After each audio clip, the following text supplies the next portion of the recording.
Hello, viewers. My name is Zach Harding, and this is another episode of my Here's Why series. Now, in the past, I've done episodes based off of things that are going on in whatever it may be YouTube, media, uh, music, so on and so forth. Today, I'm going to be talking a little bit more about my specialty, and that is professional wrestling, and most importantly, the brand split. Now, of course, there is the WWE brand split, and there is the USW brand split. Now, I'm going to be going into the reasons as to why the WWE brand split is worthless. And this is, of course, live streamed as my other videos are. All of my videos are. So if I screw up a lot in this video, just know it's because it's live, and I'm not going to edit them out because that brings what's the fun in that. Now, today we are going to discuss the big problems that I see taking place on both Raw and SmackDown, and why the brand split has been worthless in changing some of the very big problems that the WWE has faced over the past number of years. Now, before I get into that, there is one thing I'd like to explain, and that is just to kind of clear the air. Now, of course, I'm a pro wrestler, and a lot of people ask me when I tell them that I'm a professional wrestler, you mean the WWE kind of wrestling? And of course, I have to say, well, kind of, but the WWE is just entertainment. It's not what actual wrestling is. Now, I would never want to go to the WWE under the current regime that it's in, and some of the reasons as to why that may be is because of the brand split and what the brand split has been hurting the WWE on. Now, a lot of these things come to base based off of the creative direction of the WWE. And overall, if I wanted to make this video very short and very sweet and get right to the point, I could just very easily say the creative direction is horrible and the brand split is hurting it even more than it was without the brand split. But I need to go into more of a kind of in-depth kind of look, so that way you can get my take on the product as it is overall. Now, I am one of those people that has gotten sick of the WWE, as many other fans are and have. The difference is I've been able to just look at the WWE and go, you're not worth my time. My time is very valuable, much like all of your time is very valuable. That's why whenever somebody comments in the comment section, I thank them for letting me be a part of their time, because it is very valuable. And if you are not giving those people that are watching you something of substance, then you don't deserve their time to begin with. And that is my view on the WWE product. I don't watch Raw or SmackDown on a weekly basis anymore. I just read up about it and kind of keep up with it based off of reading terms. I can get the entire show digested in about 5 minutes instead of having to sit through 3 or 2 hours of absolute garbage. I do stay for the pay-per-views primarily because I need something to be able to discuss and talk about. Otherwise, it'd just be a USW-related channel, and I don't think everybody wants just one whole thing thrown at you through in the course of an entire channel. So the WWE brand split has really hurt the WWE in many different ways, and I see that. And I see the product that the brand split has caused for Raw and SmackDown, and I go, nope, not worth the time, not worth the effort, not worth me staying up a couple of hours to watch. So let me run into them. First off, one of the reasons, the big reason that has been very recent of why the brand split has now become worthless is because sole-branded pay-per-views are now over. Now, I'll get to this topic later on, but neither show really has an identity. Sole-branded pay-per-views have always really been a way to give a specific brand, whether it be Raw or SmackDown, its own distinct identity. Back when the brand split was originally in form and in shape and going strong in around 2002 through, we'll say 2006 through or slash 2007, you had brand-specific pay-per-views once a month. Raw would get a pay-per-view in April, SmackDown would get a pay-per-view in May. It'd be like Backlash for Raw, then Judgment Day for SmackDown, then Vengeance for Raw, then the Great American Bash for SmackDown. And it allowed not only for the brands to get a specific identity form going through, but a lot of performers that wouldn't get time on pay-per-views with a dual-branded concept would get time on a single-branded show. For example, SummerSlam 2007 opened with Kane versus Finlay in, I believe it was a Belfast Brawl match. And that match is something you would have seen back then on a SmackDown pay-per-view. The only reason you saw it on a dual-branded pay-per-view is because of the whole Chris Benoit outcome and aftermath that they were trying to they didn't really give a shit about SummerSlam. But When it comes down to that kind of pay-per-view or that kind of show, you would see Finlay versus Kane on a SmackDown branded pay-per-view at that point in time. It wouldn't really make the cut on dual branded pay-per-view. That's why a lot of performers like Rusev, Ty Dillinger, Bobby Roode, Dolph Ziggler wouldn't be able to get a lot of showtime when it comes down to a dual branded pay-per-view as they would on a SmackDown branded pay-per-view. And come to think about it, when Shinsuke Nakamura opened up his SmackDown run with a match against Dolph Ziggler at Backlash of 2017, that match is not something you would have seen if that show had been dual branded. Now, that is, of course, just a small little nitpick. Of course, it gives the roster members more of a boost in care because they want to get to that pay-per-view spotlight, so they'll do everything in their power to earn that climb up the ladder. But at the same time, there are a lot of things that have come well from soul-branded pay-per-views. For one, you got to see evolution of the John Bradshaw, Layfield, and Eddie Guerrero feud. But before that, you would have seen John Bradshaw, Layfield, and his very quick but climb up the mountain of SmackDown based off of his run in the SmackDown division. You would have seen, smaller guys like, let's say, Orlando Jordan came to be an athlete, a decent, semi-decent United States champion. You wouldn't have gotten to see him exposed on the SmackDown brand had it not been for soul-branded pay-per-views. Now, when it comes down to these soul-branded pay-per-views, not only does it give performers life, does it give the show life, but it gives more of an opportunity to tell stories for one specific brand.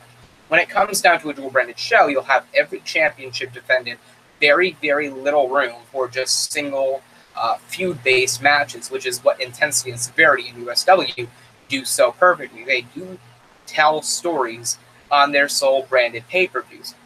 And that's something that while the WWE has not really been able to do in this brand split era, they're going to have even less opportunity to do so now that dual-branded pay-per-views are returning after WrestleMania 34.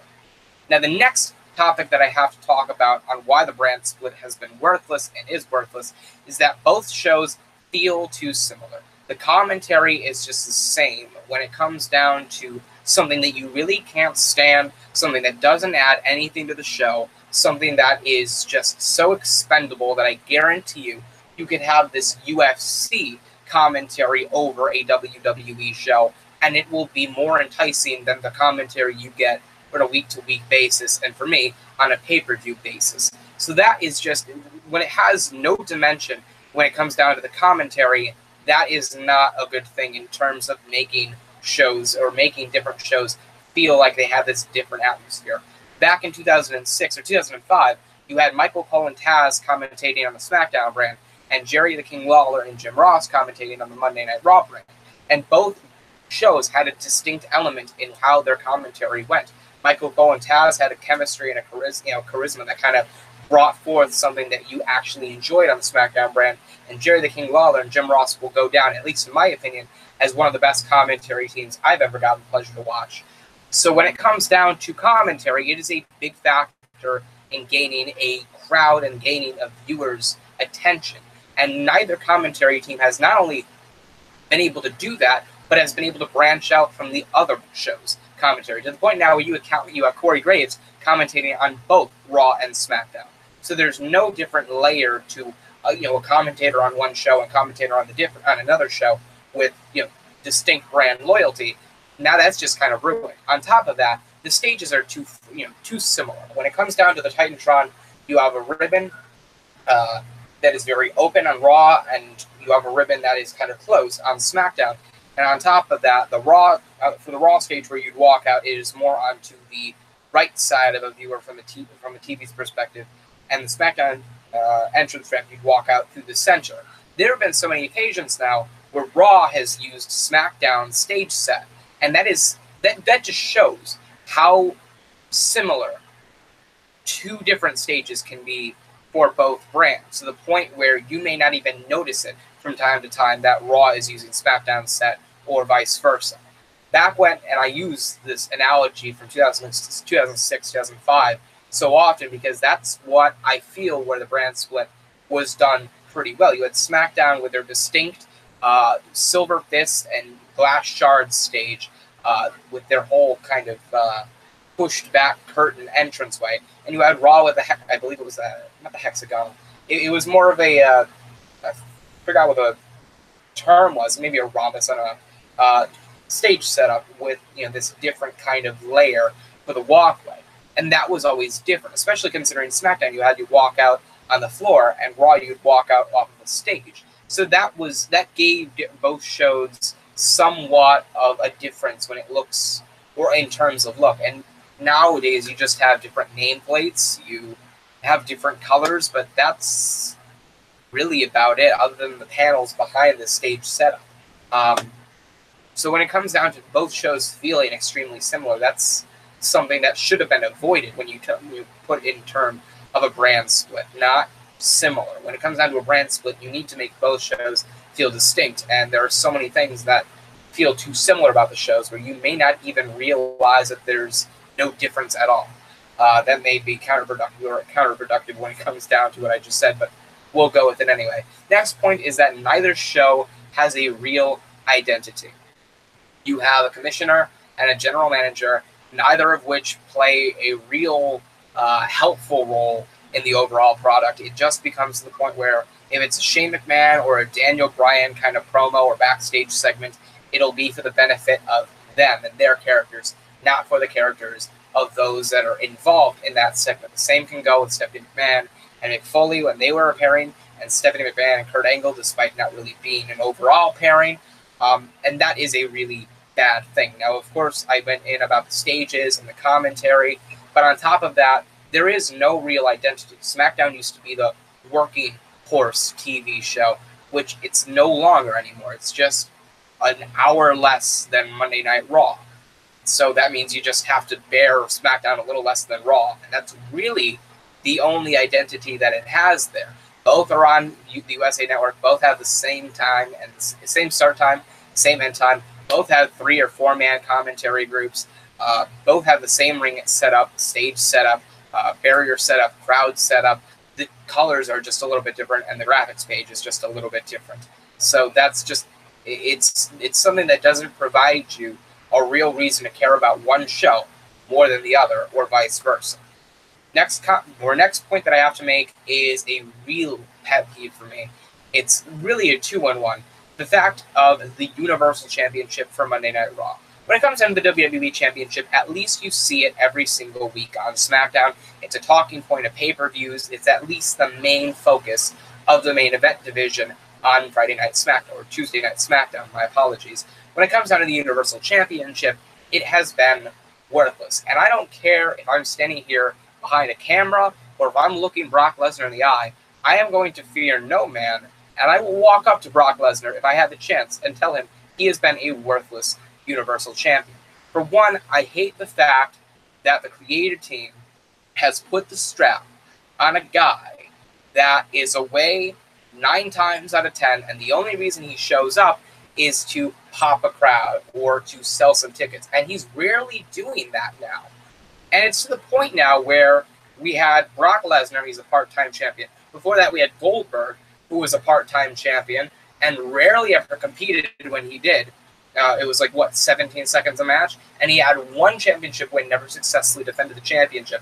You had Kevin Owens before him, who was treated as a joke. And then you had Finn Balor before him, who got injured the same night he won the title and had to relinquish it the night after.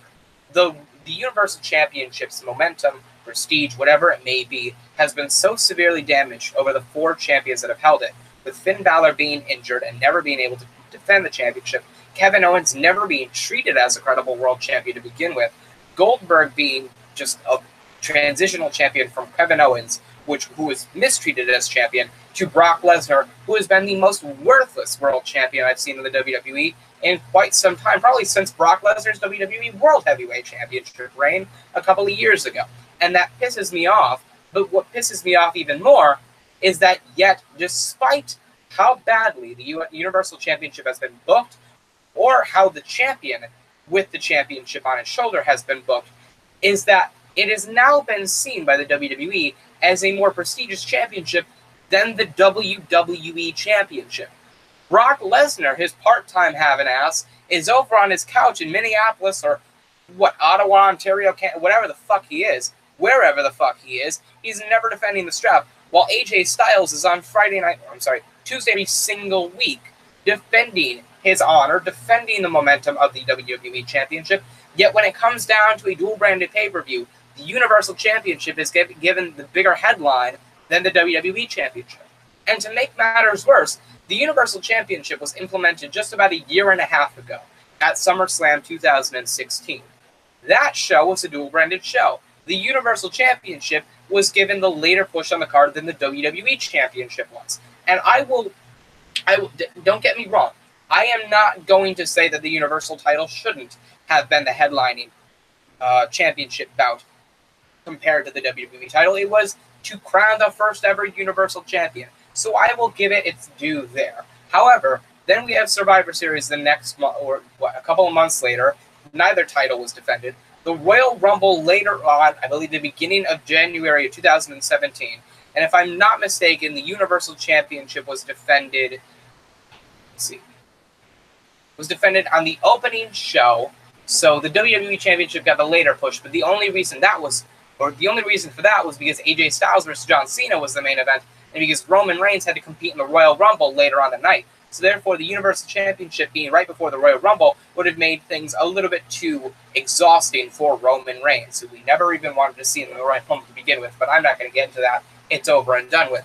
Later on that year, at WrestleMania 33, Bray Wyatt, as the WWE Champion, is defending against the Royal Rumble winner, Randy Orton, with the WWE Championship on the line, who earned a shot at the main event of WrestleMania. Yet the main event of WrestleMania was, or when it comes down to championship-wise, was Brock Lesnar versus Goldberg for the Universal title, which was a throwaway match, albeit better than Randy Orton versus Bray Wyatt, but that's not saying much. And that title didn't even main event the goddamn show.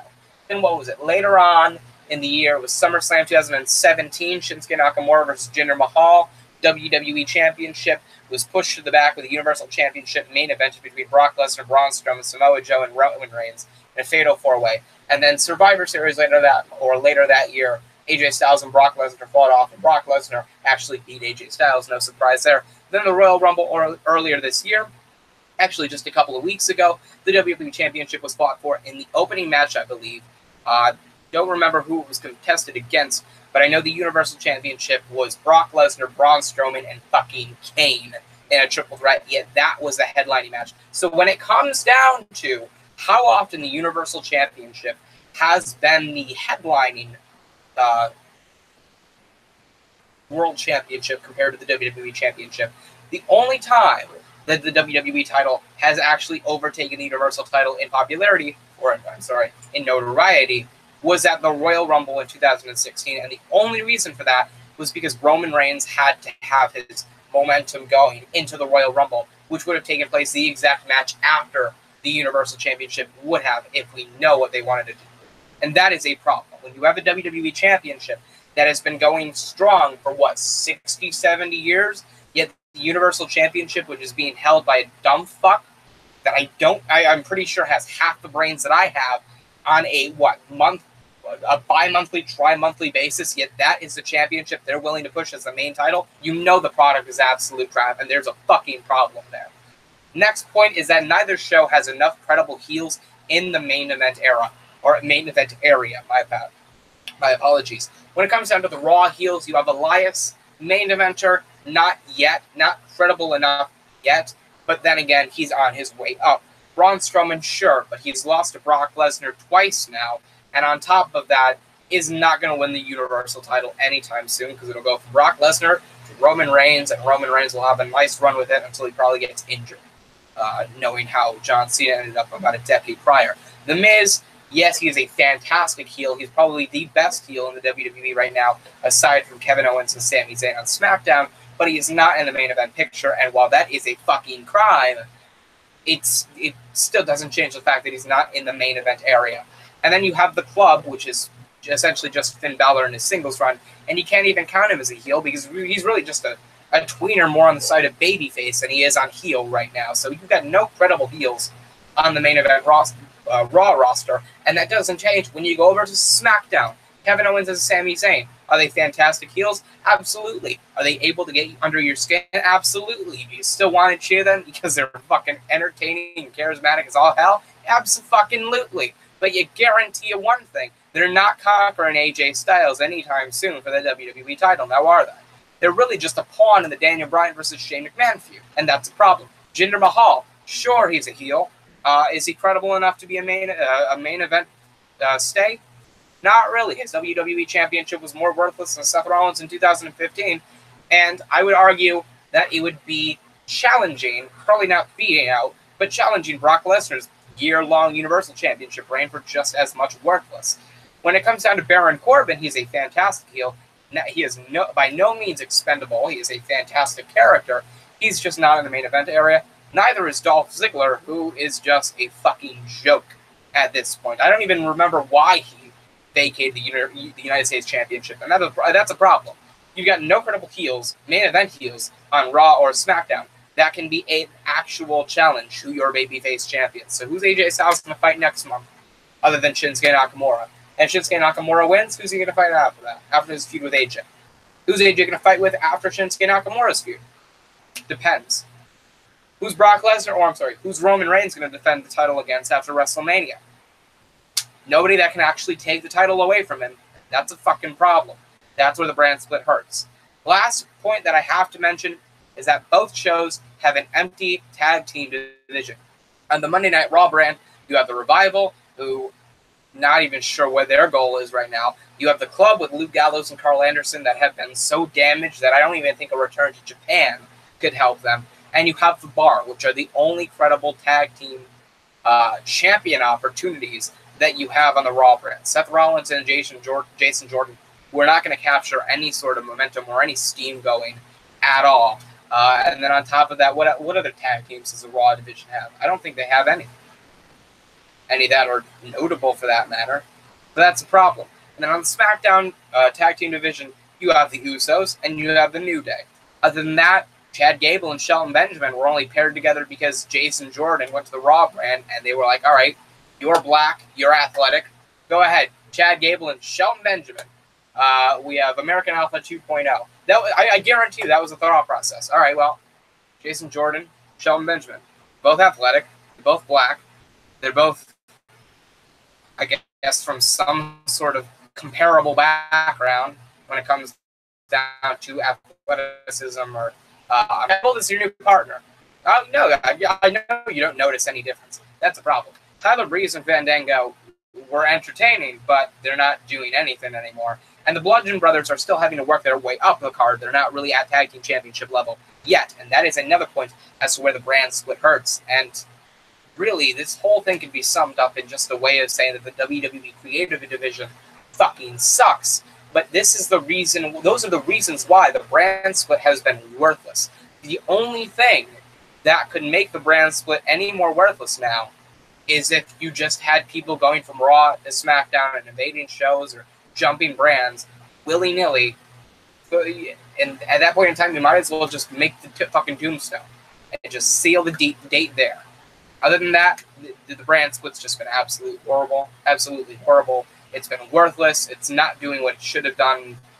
And and people ask me, what's more impressive, the USW brand split or the WWE brand split?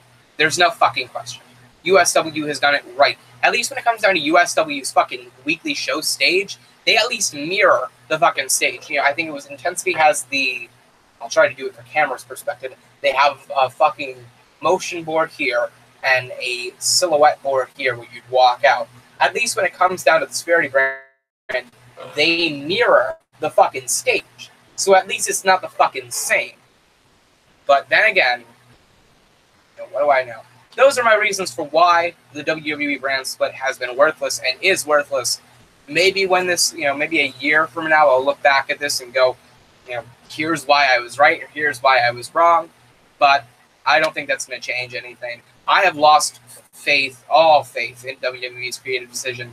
So the best thing that I can stand here and do as a creator on YouTube is bitch about the creative direction that the WWE is going on. So that way I can at least have some people listen to me talk other than myself for about 40 minutes a day. With that being said, thank you guys for watching. I sincerely hope you enjoyed.